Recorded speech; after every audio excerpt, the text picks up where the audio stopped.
Welcome to Classic Comedy of Old Time Radio. I'm your host, Ron Eckelbarger.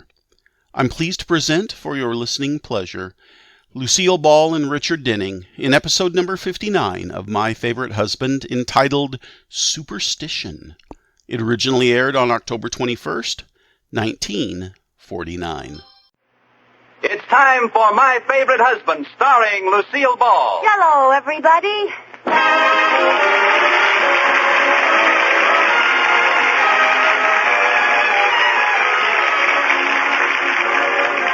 Yes, it's the new Gay Family series starring Lucille Ball with Richard Denning. Brought to you by the Jell-O family of desserts. J-E-L-L. Oh, the big red letters stand for the Jell-O family. Oh, the big red letters stand for the Jell-O family. That's Jell-O. Yum, yum, yum. Jell-O puddings. Yum, yum, yum. Jell-O tapioca puddings. Yes, sirree. And now Lucille Ball with Richard Denning as Liz and George Cooper. Two people who live together and like it.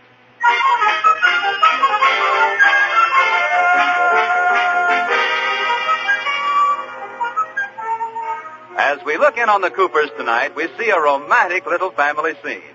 Liz and George are having dinner by candlelight. Oh, isn't this romantic, dear? I just love eating by candlelight, don't you? Well, I could stand just a wee bit more light. What for? I haven't found my plate yet. Oh, stop. I've been passing food to someone over there. Well, let's turn on the lights and see who it is. Oh, George, you have no soul. Why can't you be sentimental like I am? I am. Honestly, honey, I love eating by candlelight. You do? Yes. You look so radiant. I could just sit and gaze at you all night with your face picking up the soft glow of the candlelight. That's the pot roast, George. I'm over here. Oh, I was just kidding, honey. I really love candlelight. It's wonderful. Now what are you doing? I'm feeling for the gravy. I found it. Oh, what's the use of fighting it? I'll turn the lights on. Oh, there you are. Oh, George. Oh, honey, baby, now what are you crying about? We were just having fun. I wanted this to be such a wonderful evening for just the two of us, and now it's all loused up. Oh, no, it isn't, baby. It is, too, and I know why. I know, honey. It's my fault. No, it isn't. The whole thing happened because I walked under a ladder this morning. Now, Liz, that didn't have anything to do with it. It did, too. Honey, don't be silly. The dinner would have been just as bad if you hadn't walked under the ladder. What? I mean, things would have gone wrong just the same. They would not. Liz, I thought we settled this ridiculous business of your believing in superstitions. We've had this discussion 1,000 times. I know. Well, didn't I convince you that there's no basis to it? It's silly, sentimental, feminine nonsense. Yes, George. Now, you're never going to think about them again, are you? I promise. My goodness, I never believed in superstitions in my life, and I've never had any bad luck. Knock wood. Oh, I'm sorry, George. I just didn't want to break the spell. You said I haven't had any bad luck, and I thought, I hope he never does. And then I knocked on wood to make sure you won't, because if I didn't, you might, see? I give up. Well, that was the last time, George. Really, I'm not superstitious. I'm not even plain everyday stitious. Well, that's better. Give me a goodbye to superstition's kiss, huh?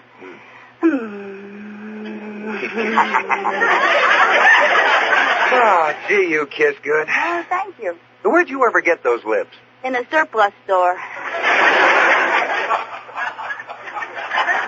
They were part of a bugler's kit. Silly. Ah, gee, George, you're so wonderful. I love you even when you're mad at me. And I hope you never change. I hope I never do either. Oh, I'm sorry, I couldn't help myself. You do believe in it. Well, why take any chances, George? It doesn't hurt. Liz, I'm really disappointed to find such an attitude in an adult, intelligent woman. Who? You. Oh. Well, George, some superstitions are based on good common sense. Name one. Well, If you walk under a ladder, it might fall on you. If a black cat walks in front of you, you might trip over it. Okay. Weak but acceptable. Now, will you explain knocking on wood? Well? Ooh, that's a tough one, isn't it? I I know. If you knock on wood and a termite knocks back, you know the wood's no good. Now, I want you to stop this whole silly business of superstitions and stop right now. George, you knocked the salt shaker over. Throw some over your left shoulder. No. Do it quick, George, or you'll have bad luck. Anybody want more coffee? Now, stop it, Liz. Give me some more coffee, please, Katie. Yes, sir. Well, if you don't care about yourself, George, do it for me. I will not, and neither will anyone else around here. Am I the master of this house or not? Yes, master. Oh, that's better. Oh, look out, Mr. Cooper. Don't stand up. Oh! Coffee all over. Oh, I'm sorry, Mr. Cooper, but you hit my arm. Well, it isn't your fault, Katie. You see? That happened because you didn't throw the salt over your shoulder. You better throw it or it might affect Katie, too. Oh, no, I don't believe in that salt-throwing nonsense. Well, a sensible woman. You don't believe in it, Katie? No, and I've never had any bad luck, knock wood. Oh. Not you, too. Good girl, Katie. Oh, don't misunderstand me, Mrs. Cooper. I'm a wood knocker, but I'm not a salt thrower. Well, that's your privilege. I happen to be a wood knocker and a salt thrower. George, what's the matter? I'm trying to decide whether to be a maid knocker or a wife thrower. Will those bring good luck, too? Not to you, it won't. Fine thing. After 11 years of marriage, I suddenly discover I'm living with a witch doctor. Oh.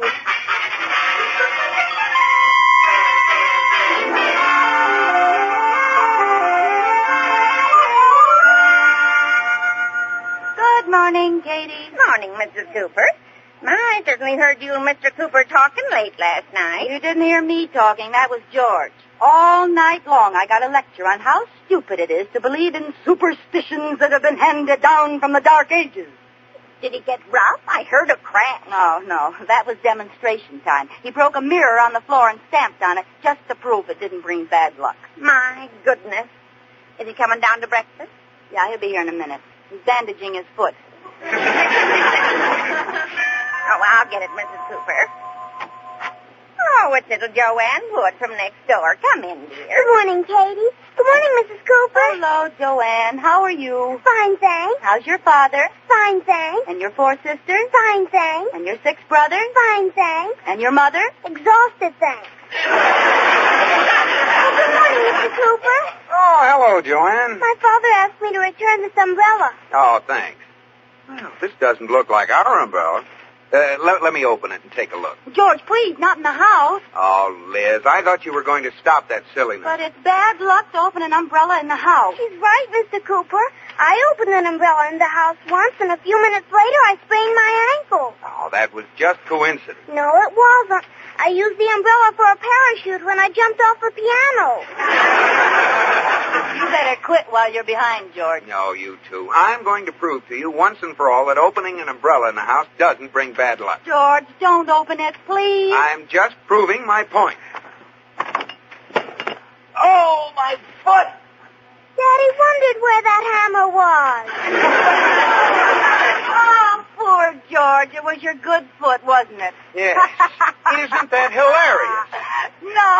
No, honest, I think it's awful you hurt both your feet. It just strikes me funny. Sorry about your foot, Mr. Cooper. Well, thank you, Joanne. At least somebody knows what I'm going through. I remember how my ankle hurt, but it hasn't bothered me in a long time, not wood.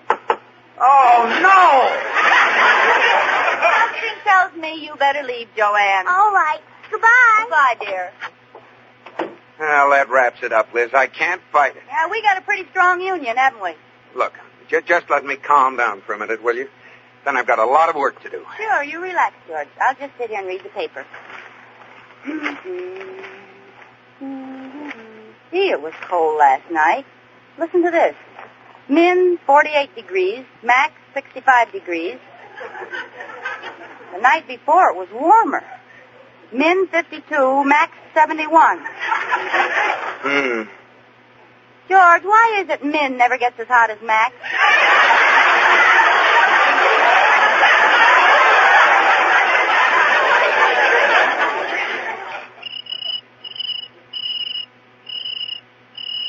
say? I didn't say anything. Oh, listen. There's a cricket in the house. Oh, what else can happen? Isn't that wonderful? Oh, there he is in the fireplace. Well, at least we can see him. I'll get him with that paper. Oh, no, George, don't hurt him. Liz, let go of that paper. But he's good luck, huh? Give me that paper. Oh, you murderer. Oh, darn. You stalled me so long, he's gone. Hooray. Oh, where is he? Well, sounds like he's on this side of the room.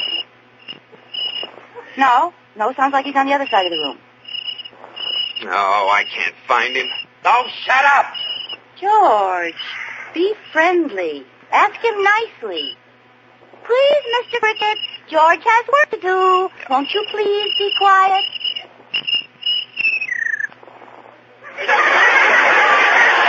Well, I'll be done. It's all right. All it needed was a friendly tone. Congratulations. Thank you. You go right ahead now. Now, do you mind if I do some work? No, I won't say a word. Now, let's see. Here's the 14 and 18 are 32, and 12 is... 14 and 18 are 32, and 12 is... This is good luck, huh, Liz? Now, George, he's just a little cricket and he's not hurting you. Do your work. How can I do my work while he's sitting there bellowing at me? He's not bellowing. He's singing for you. You call that singing? Well, you rub your hind legs together and see if you can do better.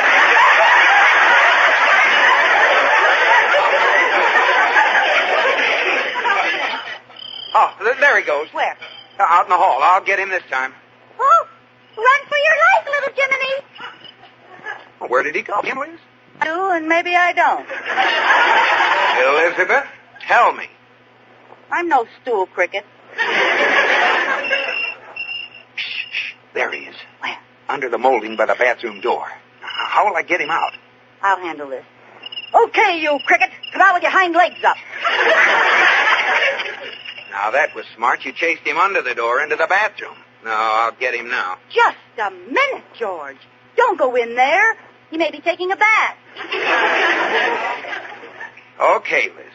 Okay, you've made your choice. It's him or me. George, are you trying to tell me that from now on I'll be Mrs. George Cricket? No, I'm just telling you that a man can stand only so much. I'm giving you an ultimatum, Liz. I'm not coming back to this house until that cricket is gone. George, you don't mean I that... do mean. You want me? I'll be at the club. But, George! Oh. Ah, you and your big, fat hind legs.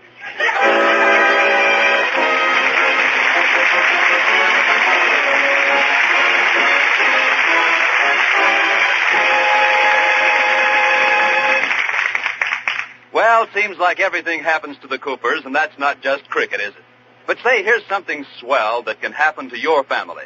You can start right now treating them to delicious Jell-O puddings. Jell-O chocolate, butterscotch, and vanilla pudding. Boy, take it from me, there's something. Rich and distinctive, smooth as cream, chock full of old-fashioned homemade goodness. Try luscious Jell-O chocolate pudding in this tempting chocolate roll. Just prepare your pudding as directed on the package, reducing the milk to 1 3/4 cups. Cool, spread on a sheet of sponge cake, and roll it up like a jelly roll. It's a grand and glorious dessert treat.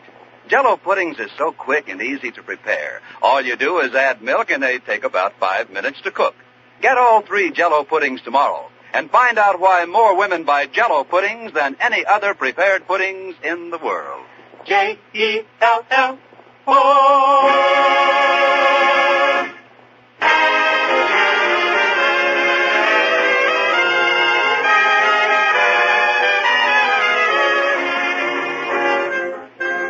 Now, back to the Coopers and the big cricket hunt.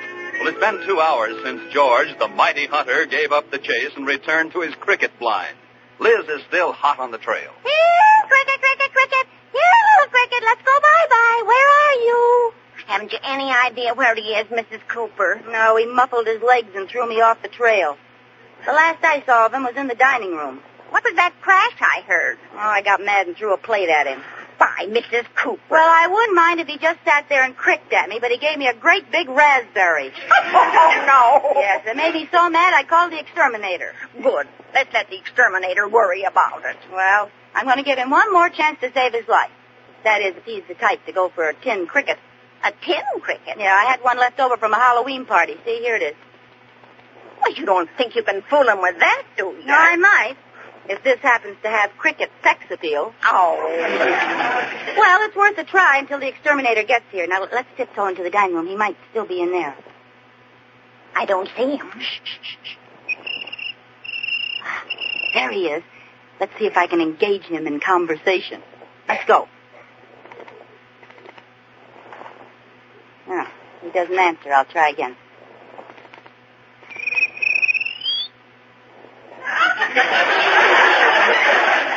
Say, I think we've got his interest, Katie. I'll lead him on.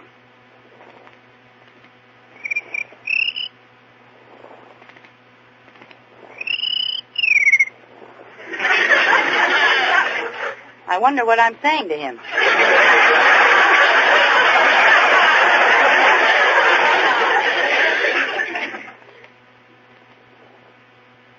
No answer. Maybe you were too fresh.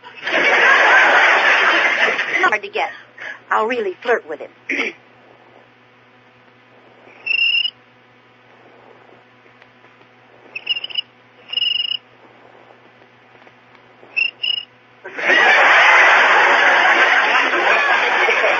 do you like that? A cricket with rhythm. Oh, that was just a coincidence. Well, I'll try it again.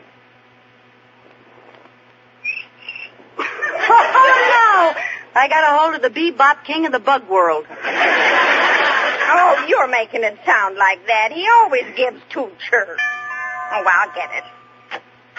Good afternoon. Did you call the Acme Exterminating Company? I did. I'm Mrs. Cooper. How do you do? I'm How do you Mr. do? Acme. Well, what are we after? A pack of rats? A bunch of termites? A swarm of ants? It's a cricket. Yes, I heard of it. One cricket? Yes. One little, tiny, solitary cricket. Yes. You had me come all the way out here for one cricket?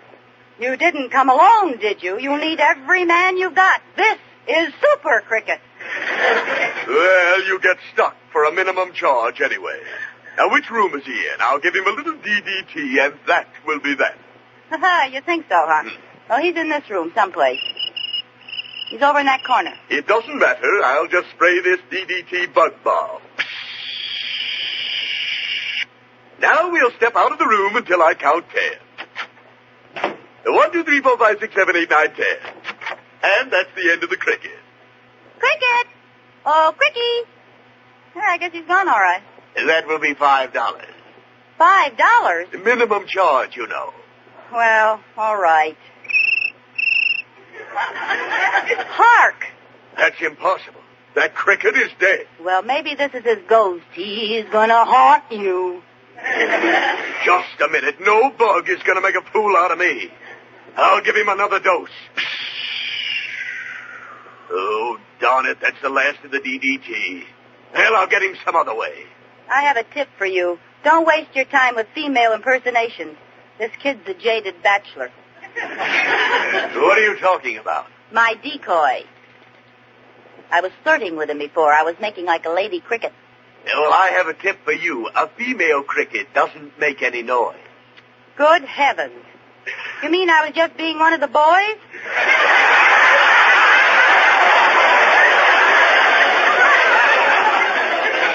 And I thought I was being so sexy. Yes. Now, do you mind if I apply science? No, go right ahead. I'll use my cunning, my knowledge of their habits. You may not know this, but crickets can't see from behind. This gives me an advantage. You mean you can?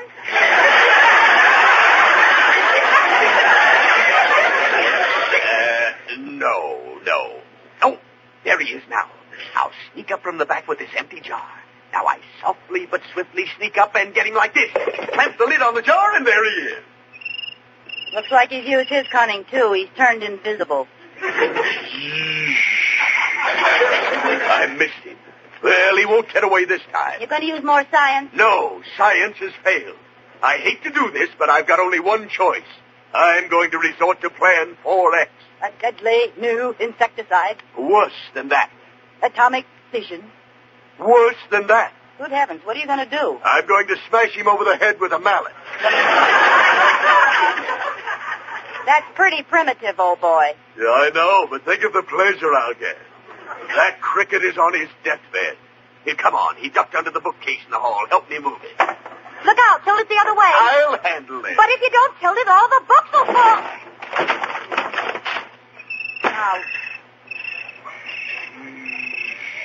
Now look what you've done. It's all right. I'm insured. There he is on the lamp. I've got you now. Now, wait a minute. It's all right. I'm insured. There he is on that base. I know, you're insured. Stand still. I've got him. Where is he? Don't move. He's on your head. Wait a minute. It's all right. I'm insured. Yes, but I'm not. Oh, now he's gone. There he is on the coffee table. Cheap furniture. Look, I have a better plan. Let's dynamite the whole... Come on, come out. I dare you. Come out and fight like a man. Look, Mr. Acme, let's forget about Plan 4X, shall we? Oh, ratting on me, eh? Well, after all, it's just a cricket. Oh, no, it isn't. It's grown past that. This is bigger than both of us. This is total war. Oh, for heaven's sake.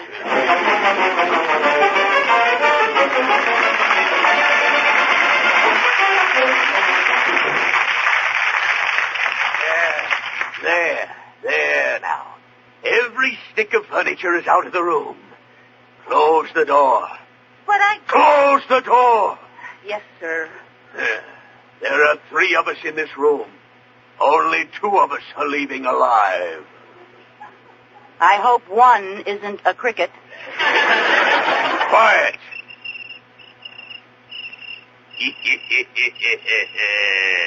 All right, my friend.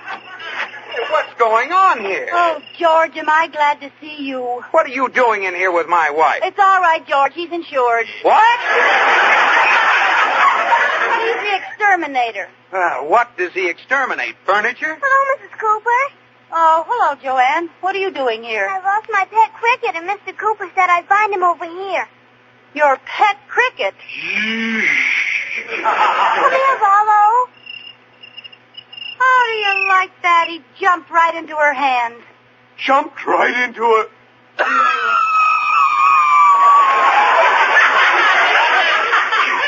He jumped right into a... He jumped in...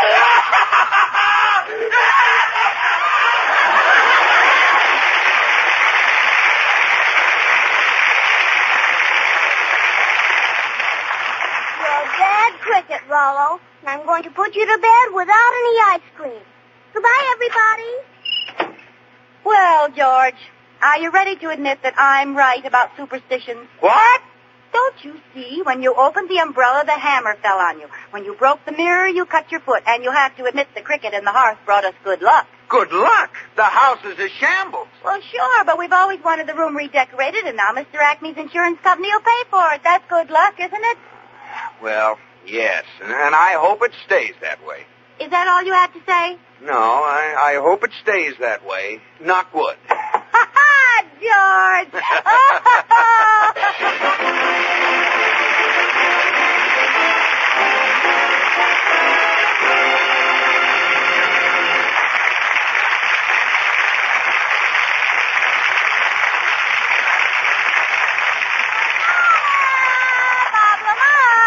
Yes, Lucille? Bob, I've always wondered what it would be like to be on one of those daytime serials. You know, those shows where they never finish a sentence.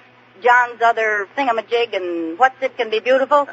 Well, this is Radio Lucille. It's no sooner said than done. Yeah.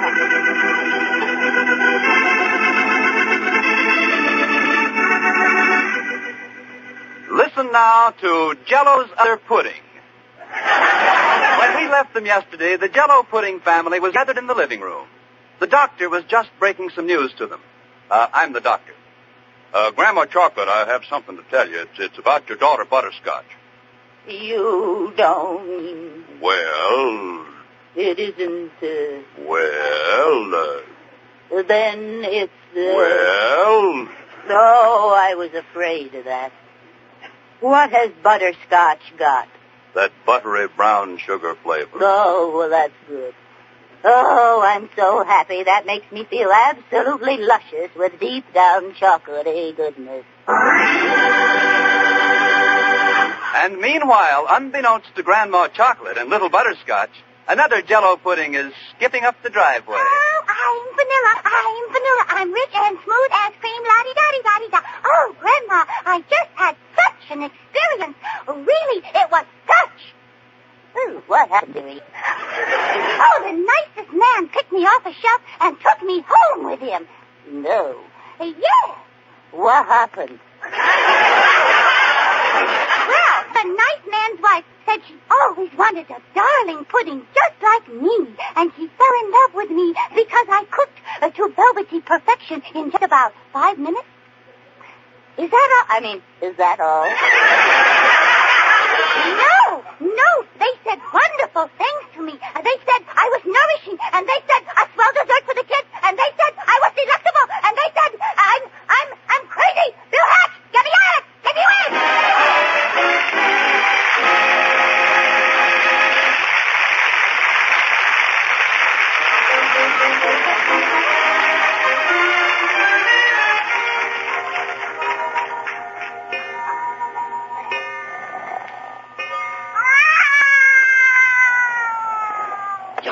George, wake up. What's the matter? Listen. What's that? Well, it ain't Bing Crosby. Did you wake me up so I could listen to that cat concert? No, I thought you could get rid of him. Because you're so big and so brave and you know how to do everything. Well, I don't know how to get rid of a cat. Oh, maybe I can scare him away.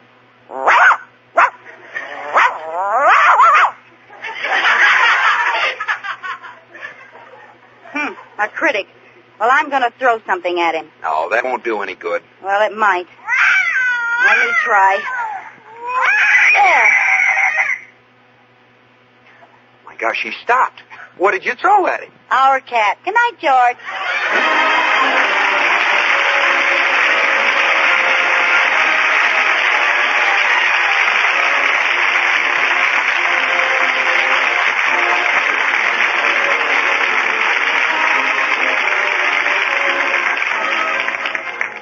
You have been listening to My Favorite Husband, starring Lucille Ball with Richard Denning, and based on characters created by Isabel Scott Rorick.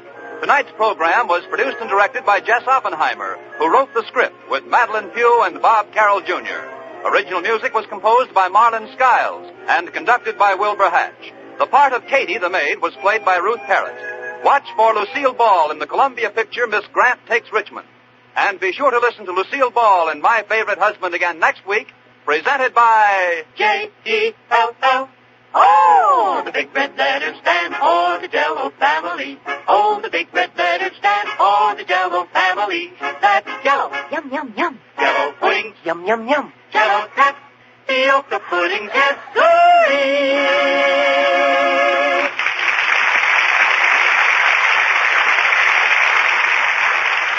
You like log cabin syrup or that real maple flavor? For log cabin syrup does your pancakes a favor. A delicate blend of maple and cane. Serve it once, you'll want it again and again. You bet you will. What a wonderful breakfast thrill is log cabin syrup on your pancakes. Yes, Log Cabin is the syrup with that delicious Northwoods maple flavor. It's America's most popular quality table syrup. Enjoy it on waffles or pancakes for Sunday night suppers, as well as at breakfast. Log cabin syrup on your pancakes. Listen again to Lucille Ball and My Favorite Husband next week. Bob Lamont speaking. This is CBS, the Columbia Broadcasting System.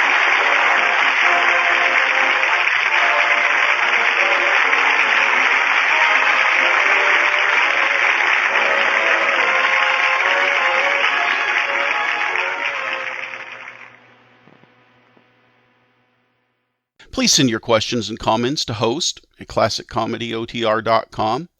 Come back next Monday for another episode of My Favorite Husband, and check in on Wednesday for the next installment of The Pepsodent Show, starring Bob Hope. Until Wednesday, in the words of Will Rogers, I'm not a real movie star. I've still got the same wife I started out with 28 years ago.